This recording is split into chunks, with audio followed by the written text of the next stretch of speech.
Adjust your sets. We are back. Stoppage Time FC. Happy New Year, first of all. Super belated. First show of 2022. I'm not going to lie to y'all.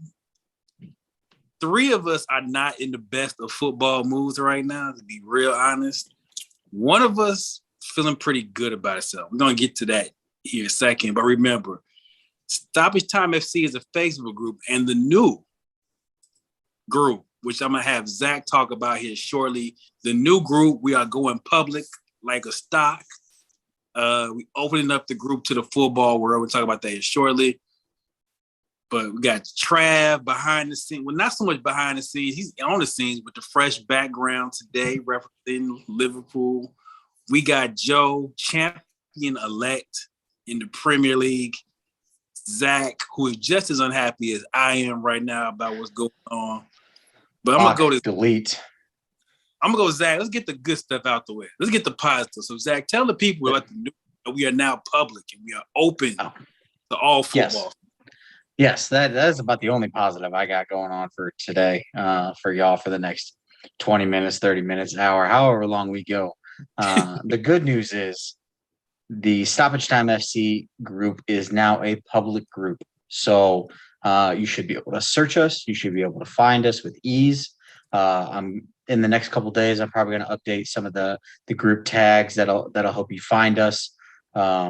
But as we continue to grow here at the scene, we wanted to make sure that we open the forum up to all people who want to discuss the beautiful game and also, to help us learn, because the more people that are in the group, the more I learn, the more that everybody else learns, and the better we are. So, and that's what we're here trying to do. That's what the scene is about. So be on the lookout. If you could do us a favor and share it, join it, whatever. We appreciate it all. Yeah. So let's go. Let's get to the not so fun part. Joe. What you mean not so fun part? It's not fun, man. This is fun. What you talking about? Sports is never fun. But as we are recording this show, Man City holding a 13-point lead with 15 matches to play in the league, and have really in the last month just kind of breezed through the rest of the league. City on a 12-game streak. Joe, how does it feel knowing that you are champion-elect and there's like 4 months left to play? It's becoming familiar at this point for Man City to put together this run right around Christmas time. You better wipe that smug ass look off your face. Last couple years, this is where they have been able to separate from the rest of the group, and in the Premier League anyway. Obviously, we've had our struggles in Europe, but in the Premier League, this is the time where, even though it's the busiest time of the year for most clubs, I'll say, most of the top tier clubs in the Premier League. We'll talk a little bit about the discrepancy in the number of games played by a lot of teams in the Premier League, but the depth of our squad really shines right now, and being able to rotate, and they're on another sparkling run. It's been really fun to watch. Some of the guys that have not been in as good a form recently are all kind of rounding into shape at the same time. I think for me, the biggest key to City this year has been the play of Bernardo Silva and putting him at his more natural position as a attacking midfielder. Past couple of years, he's mostly been playing out wide out of necessity because we've had injuries at the winger position, but been more healthy in that position, and he's been able to play more centrally, and that's really unlocked his full capabilities. And it's been a real pleasure to watch him, and very, very pleased with how well City have been doing lately. And we were remiss not to mention that it is Pep's birthday today, and we're filming on his day. So happy birthday, Pep, because I know he's going to see this. On a side note, no. First off, no. Secondly, I also want to give a shout out to our boy Alex. It's his birthday as well today. So happy birthday, Alex. Shout out to you. I'm not sure if you'll be joining us tonight in the comments, but if you do, or if you're there, or you're rewatching. Happy birthday, brother. And go Man City. Now, on the All I see is that opposite damn side SpongeBob meme now. is You're welcome. at Stamford Bridge, a little rocky at Stamford Bridge. It's not that great at Arsenal and Liverpool, to be clear. But Chelsea has kind of been in the headlines of late for some things. So I want to get Zach's perspective. Zach can give me, even though I know he's diehard Chelsea, he give me a little more level-headed view of this. What is Zach? What is your opinion? What is actually happening that isn't involving Romelu Lukaku, who we will talk about here shortly? Is this Chelsea special? Because we're gonna need time. We're gonna need Trav time if we're gonna talk about everything that's going on right now. There's a lot going on in Stamford Bridge right now. The problem right now is so Thomas Tuchel is known for his ability to mix up in formations and be able to adapt to any situation. What he's found is that the 5 at the back or 3 at the back, whatever you want to call it, is what is Chelsea's best formation. The problem therein lies is that our starting left back, Ben Chilwell, is out for the year with the torn ACL. On the right side, Reece James has been out for 3 weeks now, and he's got at least another 3 to 6, which is going to put him pretty much right there towards the end of the season as well. So the focal point of the team is hurt with long-term injuries. Now, last I heard, Reece and Ben had combined for, I think, 8 or 9 goals and 14 assists. Those are defenders. That's absurd. The only one that produces that kind of level on a consistent basis is Trent Alexander-Arnold, that Trav is very familiar with. To have it on both sides of your team, though, that's huge. And what we're finding is that it is tough sledding when you don't have that, and your backups are not up to par, I guess. So that's problem number one. Problem number two is the big issue, the headline issue, is that our $100 million player is not producing at $100 million level. And you had shared a video, a YouTube video of a reaction from a pretty popular Chelsea YouTuber. He crucified Rob, absolutely crucified him. Now, part of it is right. Like there's a lot of what he said that's correct. I also think that he was coming off of that 1-0 loss to United. I did not get a chance to watch it, but I did see that you posted he has another video out fresh from today's draw with Brighton, where the Chelsea fans booed Lukaku off the pitch. Now here's where I'm going to go with this as level-headed as I can.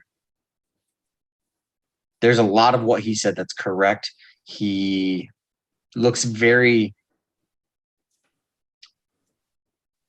uninterested in playing at Chelsea right now. For a man that broke down in tears and said that, it's his dream to play at Chelsea and follow in the footsteps of Didier Drogba, he is not echoing that sentiment in the slightest. And Joe and I talked about this during the City Chelsea game. For a man that is as big as Romelu Lukaku, his aerial game should be next to none. Like there should be nobody winning aerial duels against Romelu Lukaku, because he's tall and he's got the body mass to pretty much push everybody out of the way. And you couple that with the fact that City rested their most physically imposing defender. Rom should have destroyed Aymeric Laporte every single aerial duel, and he lost 7 out of 8 aerial duels that game. That's unacceptable. Now, I know that Rom is one of those players that he likes to, quote unquote, conserve his energies for aerial duels that mean more, i.e., corner kicks and crosses in the box, that kind of thing. But if I'm not getting the same energy out of you, all 120 yards of the pitch, I have a really hard time feeling sympathy for you. This is the same thing that Joe and I crucified Ronaldo for. So I can't, with any kind of level head, not do the same for my own player just because he wears Chelsea blue. Like, that's not okay. So Tuchel's already said we are not going to adapt our game for one player. That's the most absurd concept I've ever heard in my life. And for the life of me, I can't figure out why people think that's okay. You do not take a team of 11 players and conform them to one. It doesn't matter what sport. Look at basketball. Look at the Lakers. The Lakers traded away all their young players. They traded away their draft picks to bring in those superstars, right? To bring in those teams to fit LeBron's needs. Well, here we are. They're still struggling too. So you need to buy into what the team is producing. And now I know that Tuchel has, in all the games that Ram has started, Tuchel has fielded 11 different combinations up front and behind him. Here's my issue with this. One, I know what he's trying to do. I know as a manager that he's trying to find the best combination to bring out the best in Romelu Lukaku. The problem with that is there's no consistency. There's no what's the word I'm looking for? Continuity. There's no continuity, and all those intangibles that you like when players play together, they don't have to look.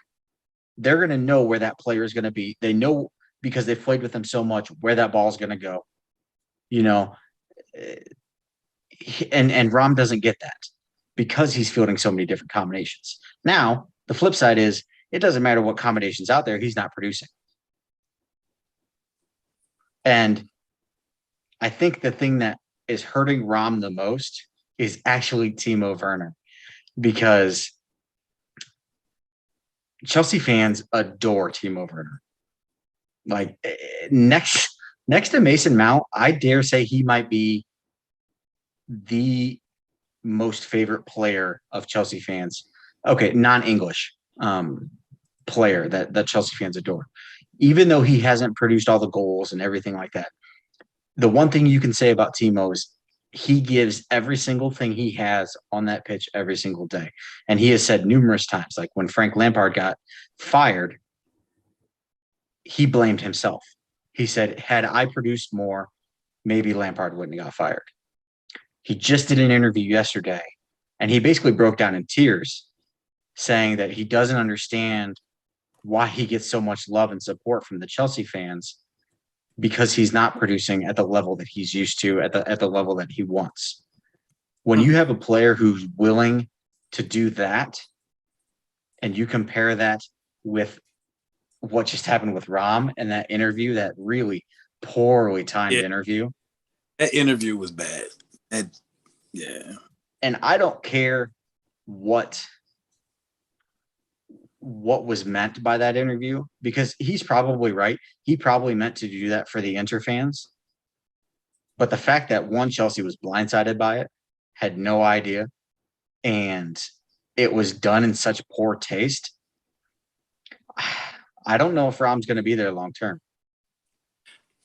It's interesting if I think the transfer window closes in like 13 days. I don't think anything can happen now.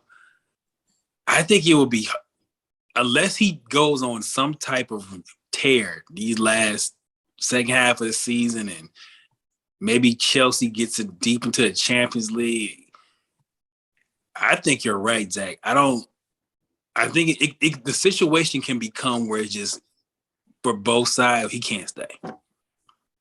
My guess is he ends up in Turin at Juve because Inter fans don't want him. And I know that he won't go to AC Milan because he wouldn't make it inside Milan before they yeah.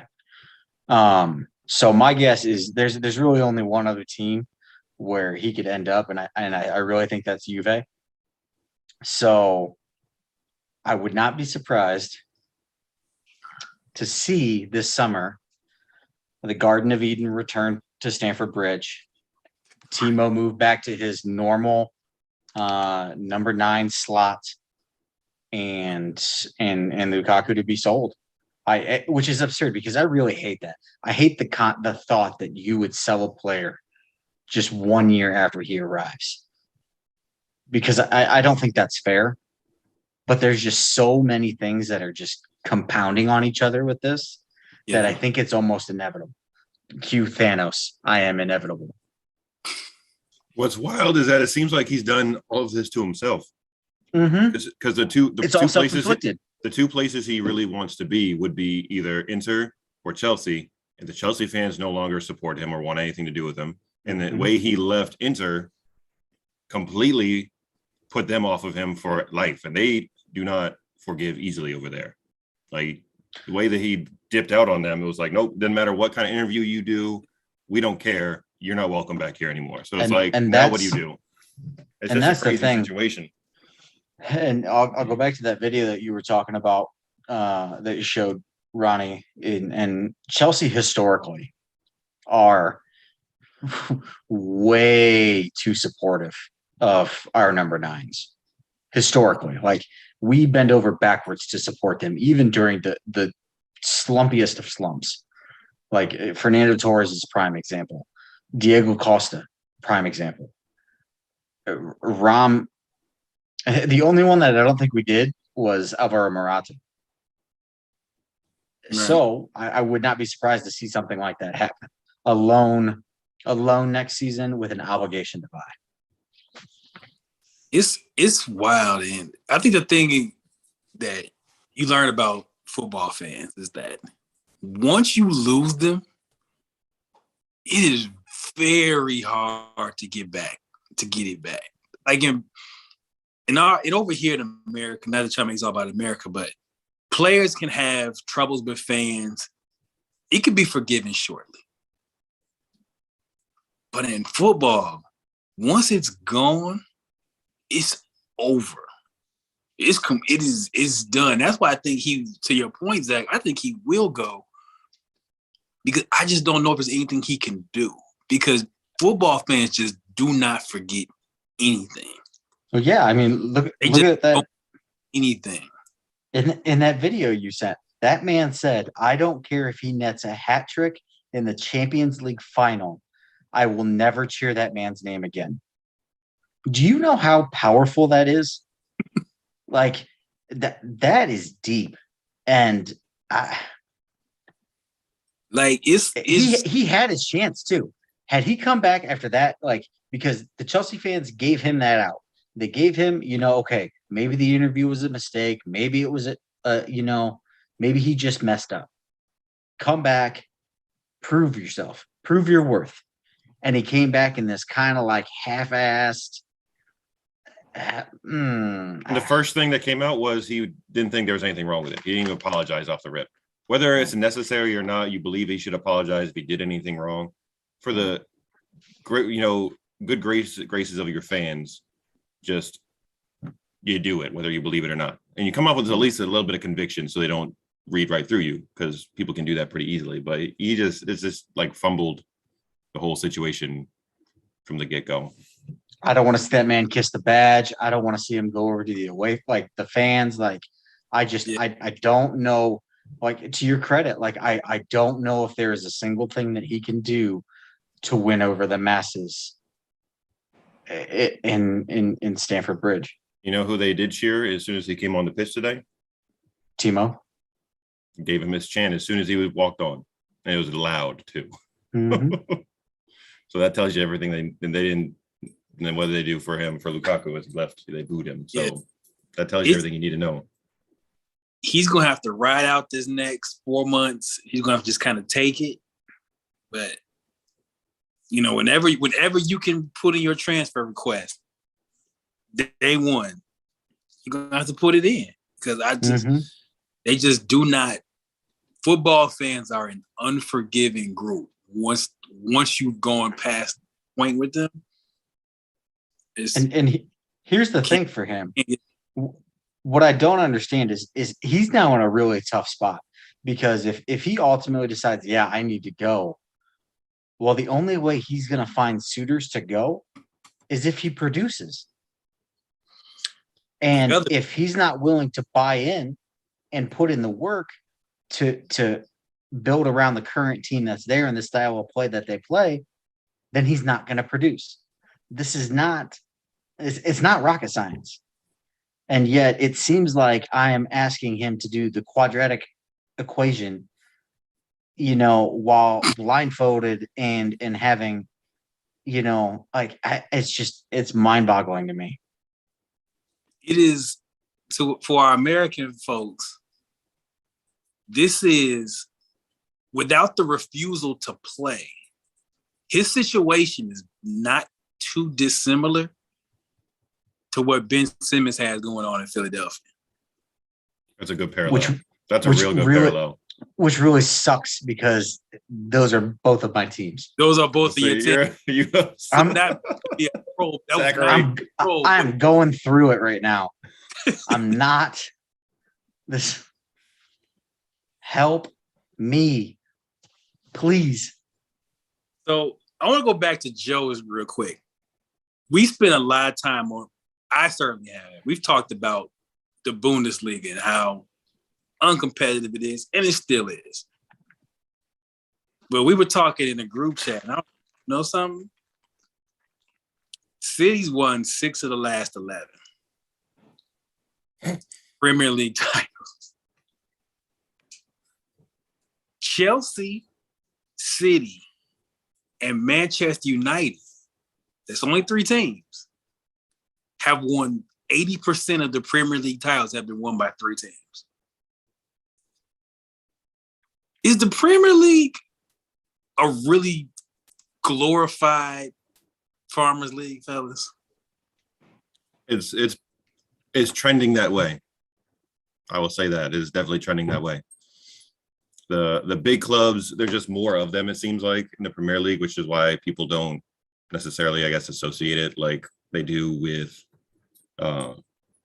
with Liga One and Bundesliga, where there's really one team that has kind of dominated.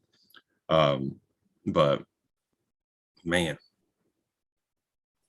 City is, with Pep at least, is quite consistent with the Premier League form. Prior to him, Jesus, you guys are gonna cry when he finally moves on. What did I already tell you? City fans are gonna lose their mind. I'm not a hater, but I'm kind of looking forward to the day he leaves. I want to see what happens. What did I tell you when his send-off day was going to happen? It's going to be the same thing as when Sergio was sent off into the glory days. It's going to be an emotional day in the Mavor house when that happens. Because I don't doubt it, but if you look at it, you had the great finish in 2012, the Aguero goal. Other than that, City is ending these leagues months in advance. Like, this race is effectively over now. Effective. That shit's done. Last year, City clinched, I think, in the middle of March. I think the title before that, it was like the beginning of March. Like, these races they're not even close, really. Like, so to me, going forward, it's not going to be a 4 and 5 kind of situation, but the structure that is in place at Man City right now with the academy that they've built, with the executives that are there. They are built for sustained success even after Pep is gone. It will not be at the same level because Pep is on a whole different level of managerial ability than most. But it's not going to be at that point, and I'm well aware of that. Trust me. But So it's still going to be. Man City is still going to be vying for titles every year. Oh yeah. My only caveat to that, Joe, is that arguably, we'll say arguably, the best academy in the Premier League is Chelsea's, right? Like, because if we look at the players that have sold and gone on to bigger clubs, a lot of them have come from Cobham. The problem that you have is when you start getting a good academy, is that players and you have a team like City or Chelsea who have the budget that also want to buy players because nothing but the best is okay. So you run this really fine line where you have these players that are of the quality coming out of your academy, but will the manager trust them enough to throw them into the first team? Mm-hmm. Because I mean, if we look at last season, Chelsea lost seven players from their academy because they could not break into the first team. And that's after Mount, Christensen, Reece James, Trevo Chalobah. They've all become staples in the first team. So it's that really fine line that, yeah, the academy's great, but teams like City and Arsenal, Tottenham, even those teams that are vying for titles and want to win titles, they're not so willing to put young players out. Truthfully, the best thing that ever happened to Chelsea was our transfer ban. Was Frank Lampard and our transfer ban. If we look back 15 years from now, and Chelsea have somehow managed to win a couple titles and won, maybe they'll win another Champions League sometime in the 15 years. The turning point for Chelsea Football Club will be our transfer ban and Frank Lampard, because he forced himself and he was forced to play all these academy kids. Mm-hmm.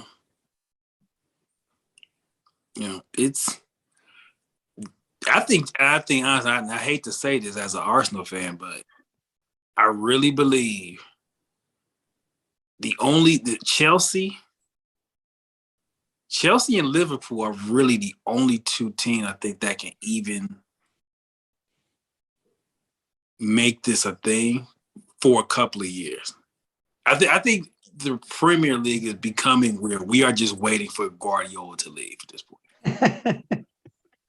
Waiting for the exodus. Yeah, I think we're just waiting for him to leave. Now, City, because of what Joe said, another top manager will want the money, the academy, and all the stuff that's set up. You're just hoping that there's a drop. Like, it's like when Ferguson left United. When Ferguson left United, we all rejoiced because he's leaving. That was the day United died. United. I hate to say it like that, but that was the day United died. That's the truth. 10 seasons removed from Ferguson's departure, we see what's happening. Mm-hmm. So you're kind of waiting. So I don't know. I love the Premier League. I still will watch it like I have, but I can't even pretend like this is not what it is right now, and that Chelsea and Man City run this. as much as we would love to say that this is different, that the Premier League is different, it's not. It's becoming so similar to every other league that it's exhausting. Now, the Premier League may have a little bit more depth as far as challengers go and competitiveness, but y'all gonna start calling it the Man City Invitational, or are we gonna keep that? I mean, reserve? We're gonna be at 4 out of 5. After this year. Yeah, we close to it. we got to be real. Yep. It becomes the main. It's the MCI.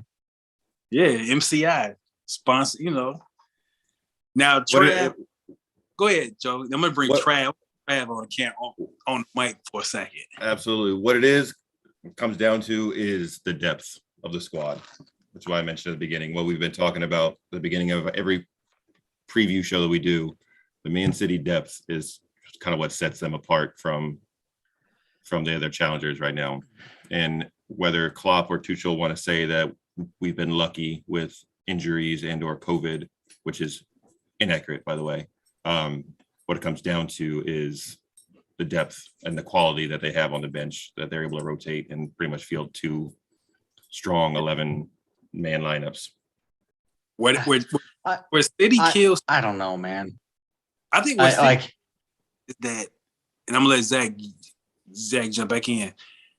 They've mastered the $30 to $40 million signing. So Manchester United, you're gonna spend 80 on Harry Maguire. Okay, cool. City will buy a right back and an attacking midfielder for the price of that. Lukaku, you want to spend $100 million on Lukaku? Cool. Here's 3. Here we'll find a right back, a winger, and another center back for that price.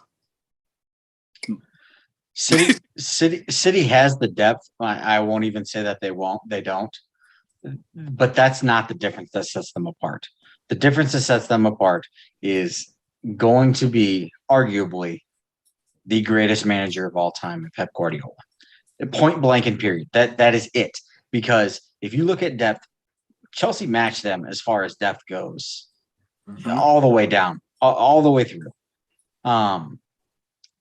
Ronnie's absolutely correct, is that they've mastered that I won't say mediocre, because they're obviously not mediocre players, but that $30 to $50 million signing, and they sign players who buy into the system.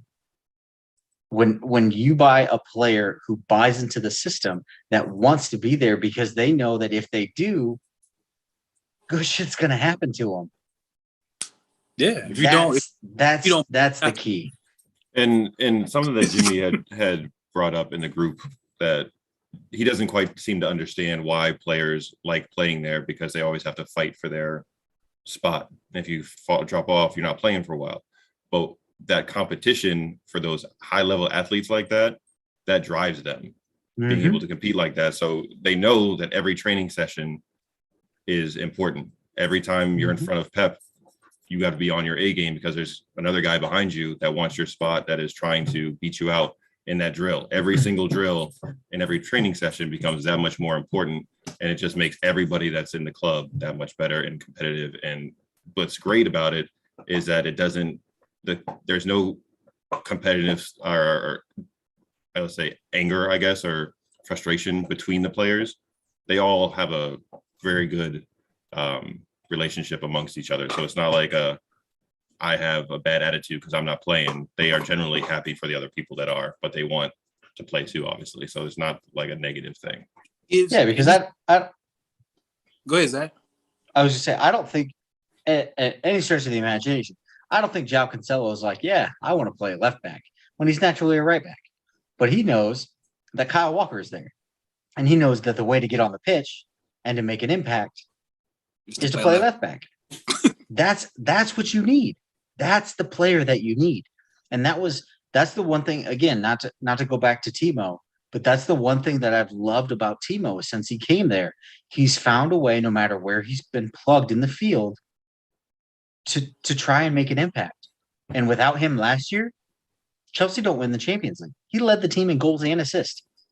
Now, it may not have been the 40 goals that he put in the Bundesliga with Red Bull, but he obviously did enough to make it work.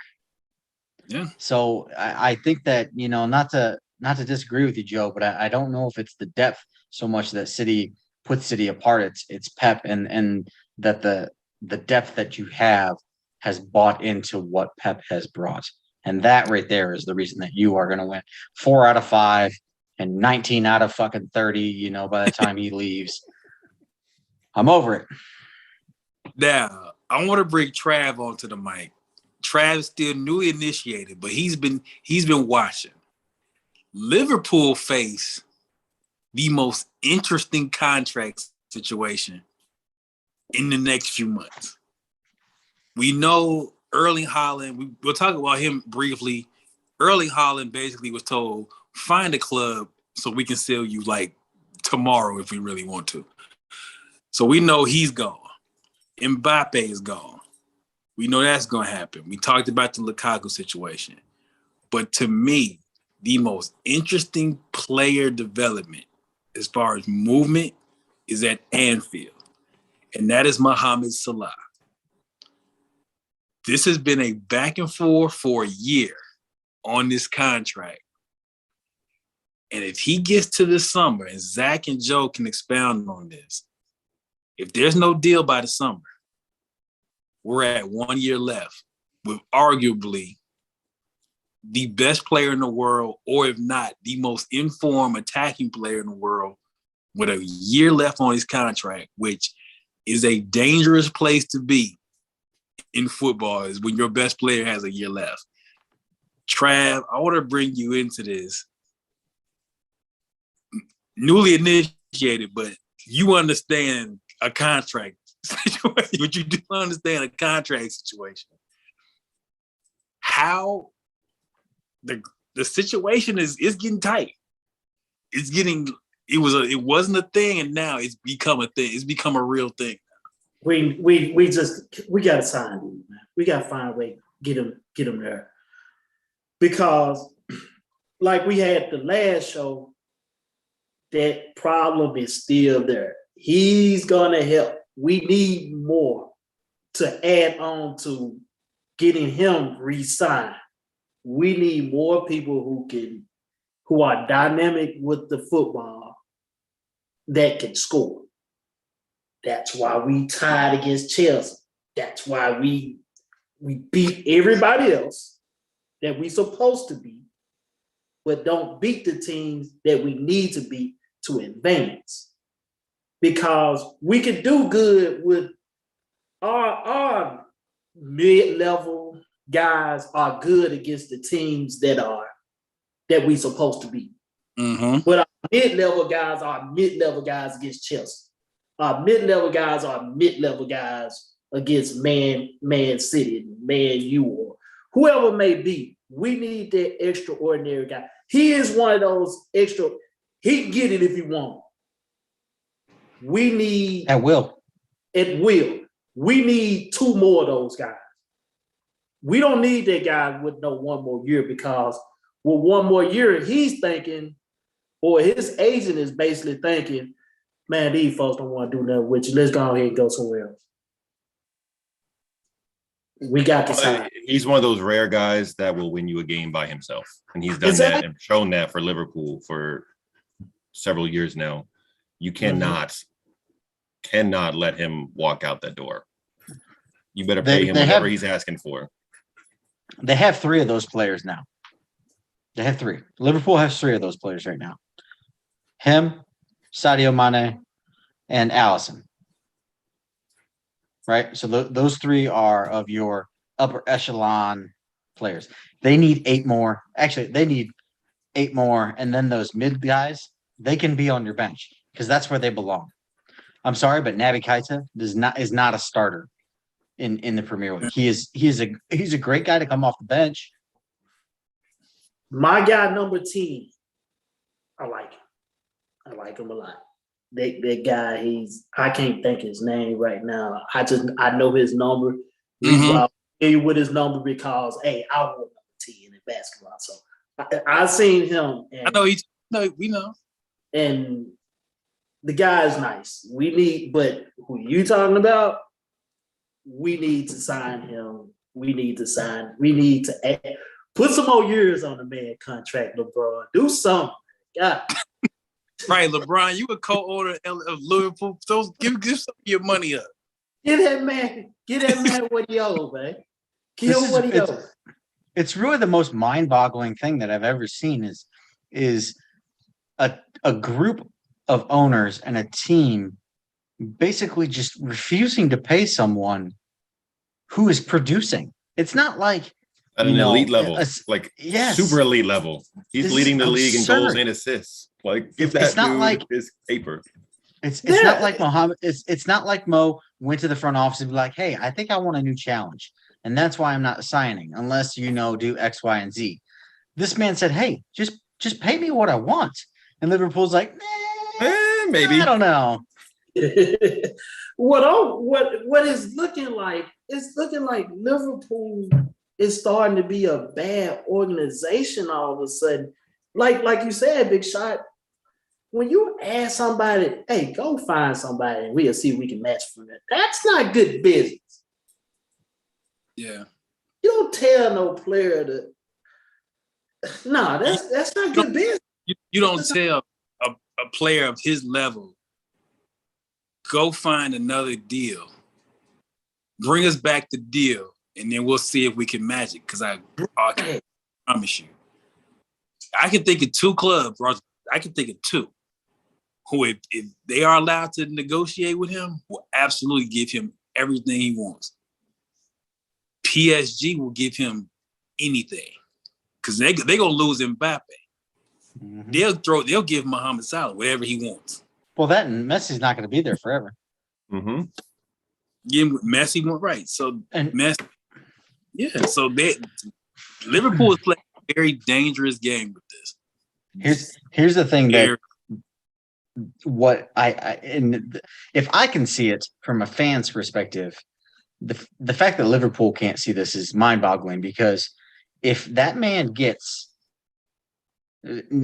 I'll say officially 6 months left on his contract, and he can start negotiating, there is no amount of money that Liverpool can offer him that will convince him to stay, because it won't be anything compared to what they're going to offer him on the outside.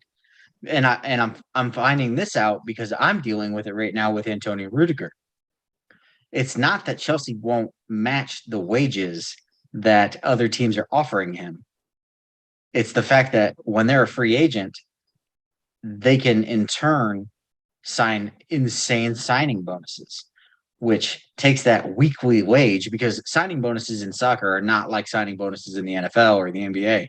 They're not paid in a lump sum. They're tacked onto your weekly wage. So, you may have a £200,000 or €200,000 weekly wage normally, but if you in turn also sign a £100 million signing bonus, well, guess where that money goes? It gets tacked onto that weekly wage, and now you're making 450, 500 G's a week. There's Liverpool. If they let that man get through this summer and into next season without a new contract, he is gone, and rightfully so. He should have already told him, piss off, because the fact that it's waited this long, the fact that they've waited this long and drug their feet this much for a man producing at the highest level, other than Robert Lewandowski, I don't know of a more clinical finisher. Maybe Benzema. Yeah. Benzema's right up there too. He's been, and Holland. That's 3-4 names in the world. I'm summoning my inner Teddy KGB from Rounders. Pay that man his money. And 3 of those guys you mentioned are all strikers playing in front of the goal. He's doing it from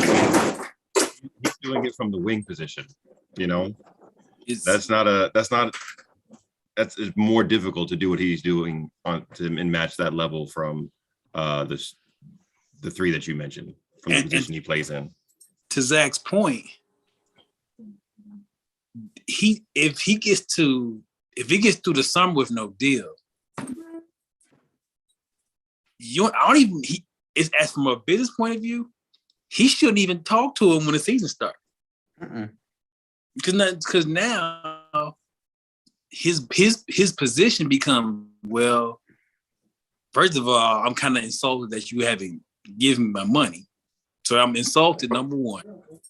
And then number 2, if you're 6 months out from free agency, you can start the negotiation with somebody else. So we could be sitting here on January next January 2023, like, man, Mohamed Salah is already in negotiation with PSG, or he's in negotiation with Real Madrid or whoever. So if you're Liverpool, you really have to get this done no later than the summer. Because if you don't get it done by the summer, then you almost are saying we're selling him at this point.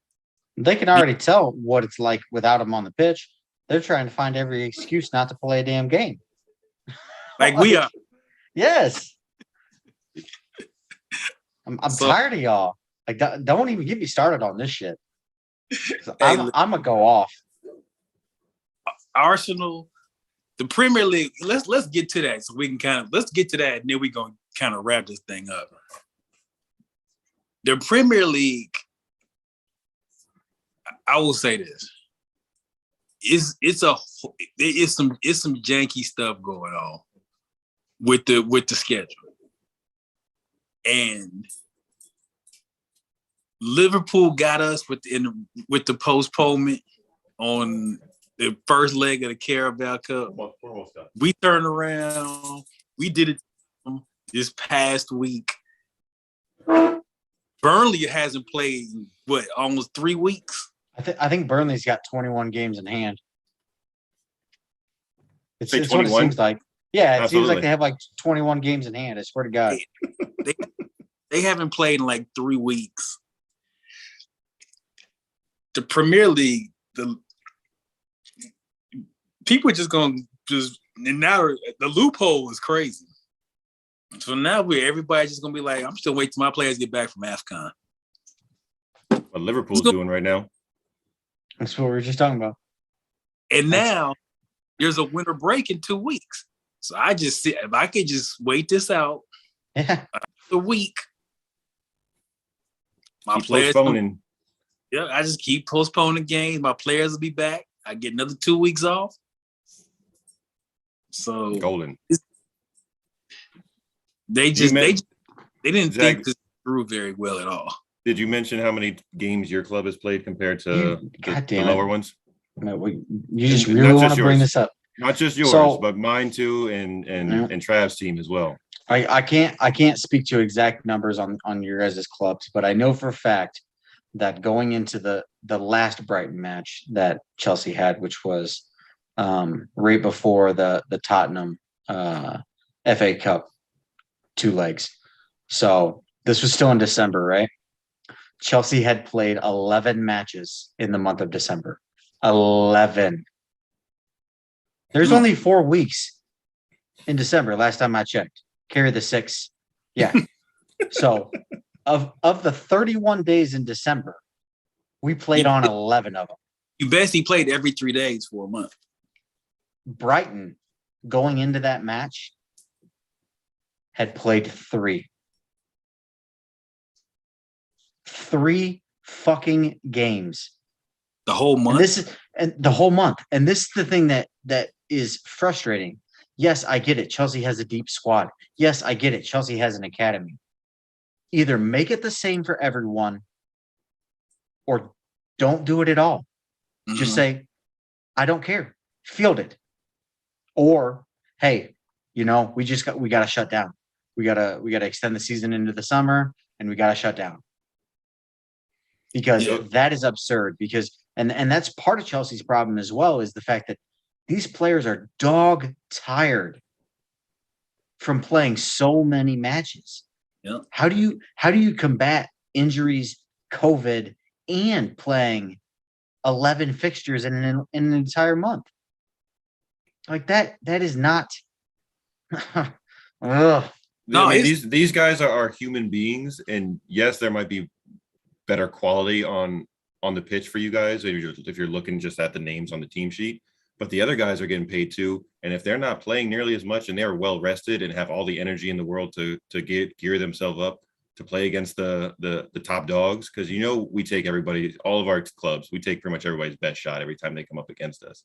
And these guys come out fired up to play your team, and you're just mentally and physically drained. Like, it's really, really difficult. and they're human. I mean, you can't like expect them to be on all the time. Kudos for once in my life. I'm going to credit Bayern Munich for once in my life, because I think it was a couple weeks ago. What's his name?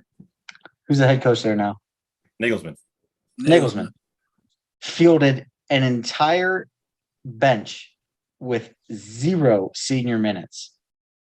0. And he ended up playing like 3 or 4 of them, because that was what was required of him. Kudos. Mm-hmm. Kudos to you. But don't give me this. Well, it's okay for Brighton to play 3 matches. It's okay for Liverpool to postpone the FA because they mysteriously had 14 fucking COVID test positives that turned out to be 1. You lying pieces of shit. But Hey, they're the darlings. They are the darlings. Everybody loves them. Some Liverpool. but you know, it also shows you how much money is involved. Because like we got the North London Derby postponed. Arsenal Tottenham, despite neither one of them being that good, that's one of the biggest matches on the calendar. So the Premier League said it's one of the biggest matches on the calendar. Arsenal is not completely healthy. So this is what we'll do.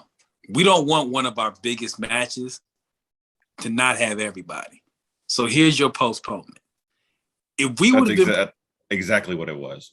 If we would have been playing Leeds or Norwich, we would have played. I promise you we would have played. And that goes back to December, what really irritated me. And I remember now that Brighton matchup was on Boxing Day. So for those that don't know, Boxing Day is the day after Christmas. It's kind of like Black Friday for people in England, comparable.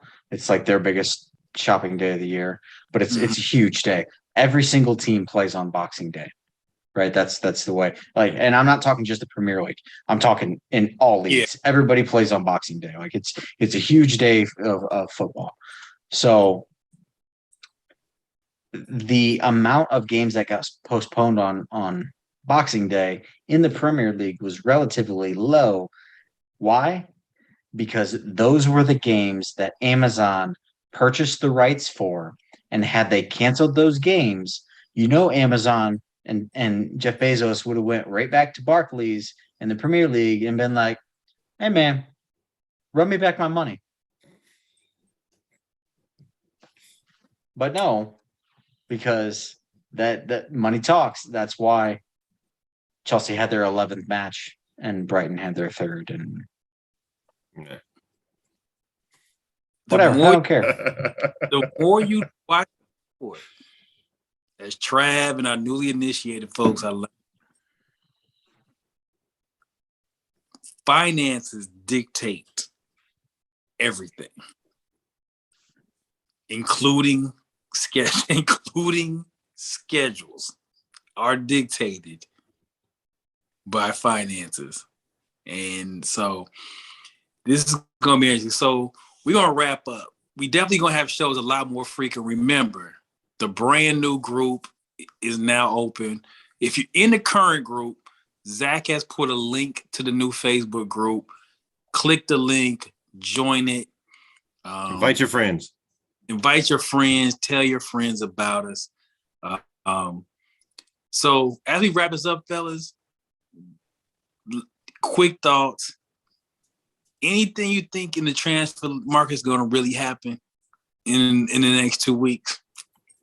Anything big you think is going to happen, or are we going to just kind of be like another January window where not too much went down? I think we might have seen, the majority of what we're going to see. There may be a few minor signings here and there, but I don't foresee Erling Haaland's not going to get transferred. Like, that's not going to happen, no matter how much Dortmund may want it. It's not going to happen because Erling Haaland knows. Erling and Mino, super agent Mino, they know that if they run this contract to the ground, that they're in for a huge payday. They'll get way more in the summertime than they would right now. Oh yeah. They got a meeting set up with City this weekend on the 23rd, from what I've been reading, with Alfie, his father, the agent, and Erling all participating. Did you see the figure? I'm sure it's Did you see astronomical. the total? Did you see the total compensation figure? I did not. They released it. I want you all to guess between transfer fee, salary, agent fee, and his father's fee that you got to pay. How much you think it's going to run? 300. 3. Trav? Would be my guess. I'm just gonna ride with y'all and say 3. That would be my guess. Higher? Good. 450. I'll say 5. Not quite. They said it's going to be minimum of 375 million pounds to sign Erling Haaland. That's between everything factored in. That is absolutely fucking absurd. Pounds of what? And now, mind you, his release clause is only 85 million. Correct. Of that 375. So 290 million is just getting sprinkled out throughout that rest for everybody. But if I'm Dortmund, I get him out of there too. Listen. Because he's technically got one more year on his deal. Like, he's still a Dortmund player next year too. Early, I hear Manchester is very nice this time of year. You don't even at that number, there's like 3 clubs that can actually afford him, and one of them is Newcastle, and he ain't going there. No. So they might not. Them Newcastle owners might be paying for championship football. Speaking of Newcastle, did you see they offered 38 million for Eden Hazard, and Eden was like, "No, man, I'm not going to Newcastle." Thanks, but no thanks. Yeah. So that if Newcastle gets relegated, boy, oh boy, that's going to be interesting. Really Do they have interesting. Club sales? Can you get your deal if you got the run me my money back? Run me that money back, bro.